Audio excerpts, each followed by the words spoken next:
Assalamualaikum warahmatullahi wabarakatuh. Bersama saya Laras Setia Dinda Prameswari dalam Jurnal KBA. Saya sedang berada di Cafe Al-Nonsi, sedang berlangsung acara diskusi sahabat KBA dan juga sahabat anak-anak Abah. Selengkapnya simak liputan berikut ini.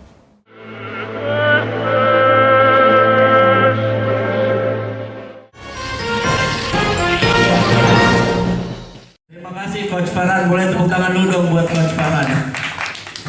Yang paling aman kalau di antara orang-orang penting ini ya jadi host Coach, jadi nggak usah munculin. Portal berita KBA News mengadakan silaturahmi yang diikuti oleh 26 orang anggota grup WhatsApp KBA News di Cafe Al-Nonsi di kawasan Cilandak, Jakarta Selatan, akhir pekan lalu.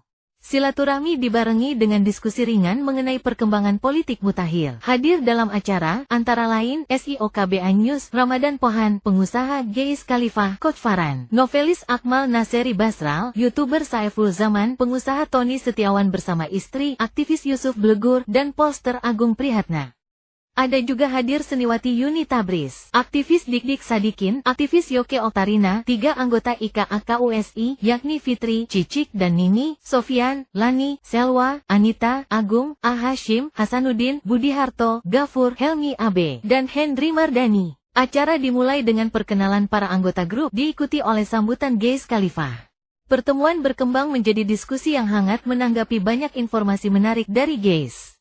Acara ini menjadi semacam awal konsolidasi anak Abah, relawan dan pendukung Anies Baswedan setelah memenangkan Pilkada Jakarta lewat kemenangan pasangan Pramrano. Tegak mengayun langkah di tengah ketidakpedulian penguasa, memecah, membisu.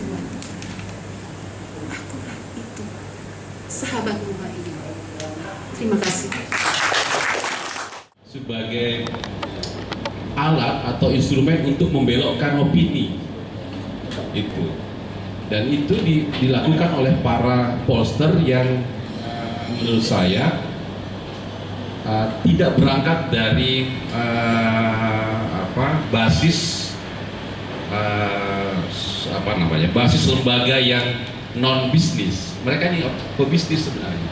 Jadi kami sudah memprediksi bahwa setelah tahun 2004 atau 2005 ketika pilkada sudah dimulai, survei-survei opini publik itu akan menjadi bisnis. Kalau kami dari DP3 dulu kan berangkat dari sebuah idealisme di mana sebenarnya survei opini publik itu digunakan untuk menguatkan demokrasi, yaitu bagaimana mengumpulkan pendapat umum yang dijadikan sebagai acuan oleh pengambil kebijakan. Itu kan sebenarnya kami misinya kan begitu. Tapi 2005 dan seterusnya kemudian muncullah berbagai macam lembaga survei yang memang orientasinya adalah bisnis. Jadi memang begitu.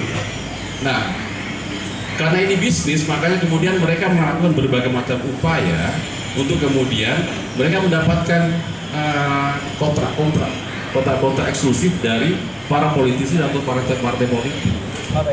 Jadi kalau kemudian orang mengatakan bahwa lembaga-lembaga survei selama ini itu mencoba menggiring opini, memang benar gitu, karena memang dicampurkan antara kegiatan survei opini publik dengan proses pemenangan.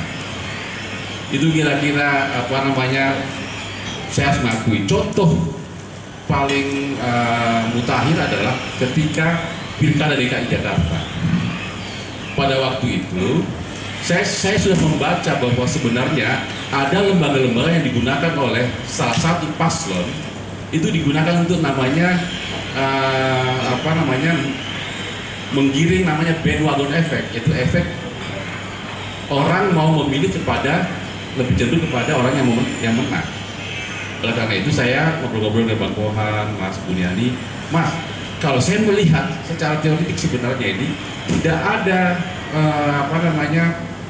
peluang sebenarnya secara sosiologis ya paslon nomor 1 menang, Pak RK dan Pak Suswono menang. Karena kenapa?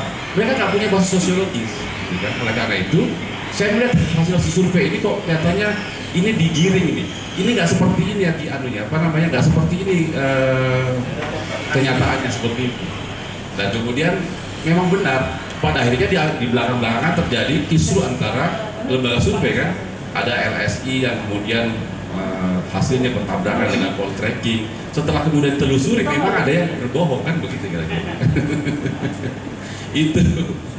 Dan termasuk pada pemilu pilpres kemarin, saya sebenarnya secara pribadi itu juga melakukan survei yang tidak pernah dipublikasi sebenarnya. Tidak pernah dipublikasi. Yang sebenarnya yang meminta ini adalah dari grup Mas Anies Baswedan. Kami tidak pernah publikasi dan hanya saya dan beberapa orang termasuk Mas Anies yang tahu hasilnya. Dan dari awal saya sudah memprediksi bahwa sebenarnya survei-survei yang dipublikasi oleh LSI, SMRC dan kawan-kawan termasuk poltreking, indikator itu sebenarnya nggak benar terhadap posisi Mas Anies yang selalu dipasang angka 19, 18, nggak pernah menyentuh angka 20. Dan saya selalu mengatakan bahwa ini waktu masih sekitar bulan November, Agustus, September itu Mas Anies ini nggak segitu angkanya itu antara 25 sampai 30 kira-kira begitu. Iya kan? Saya pernah diwawancara 2 kali oleh FNN. Saya mengatakan saya nggak percaya dengan hasil itu. Mas Anies itu nggak segitu nilainya sekarang nggak 19, nggak 18, nggak 17 atau 16, tapi di atas 20. Kalau prediksi saya antara 25 sampai dengan 30. Setelah kemudian kami mendapatkan kepercayaan untuk melakukan survei di bulan November, itu benar. Jadi Mas Anies di bulan November itu memang angkanya sudah 25.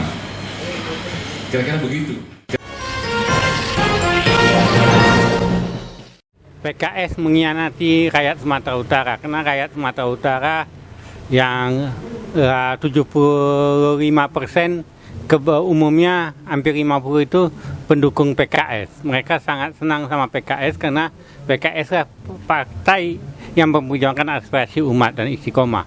Akhirnya masyarakat Sumatera Utara kecewa. PKS tidak mendukung calon gubernur yang diinginkan umat, yaitu Letnan Jenderal Edi Rahmayadi. Para peserta sepakat akan mengadakan pertemuan rutin untuk saling berbagi informasi. Untuk silaturahmi dan diskusi ringan mendatang, Ramadan Pohan berencana menghadirkan Anies Baswedan. Menurut Ramadan Pohan, jika waktunya cocok, maka bakal terrealisasi silaturahmi dan diskusi WhatsApp grup sahabat KBA News dengan Anies Baswedan. Demikian jurnal KBA kali ini. Saya Laras Setia Dinda Prameswari dan segenap kru KBA News undur diri dari hadapan Anda. Wassalamualaikum warahmatullahi wabarakatuh.